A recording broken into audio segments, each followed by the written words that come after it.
Hi friends, this video shows how to control volume of TV, soundbar and speaker using single remote controller. Go to settings, set all settings from top right corner.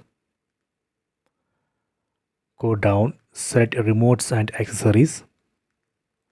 Go down, select setup remote buttons. Here select volume control.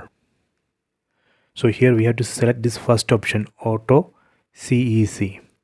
So when we enable this auto CEC, we would be able to control volume of TV, soundbar or other speakers using remote controller of Google TV streamer. So we need only one remote. Okay, so if you want this feature, you have to enable this option, first option, auto CEC. So all these devices you have to connect via HDMI cable. That is must. Okay, so you can try this. I hope you have enjoyed this video. Please subscribe this channel. Please like and share the video.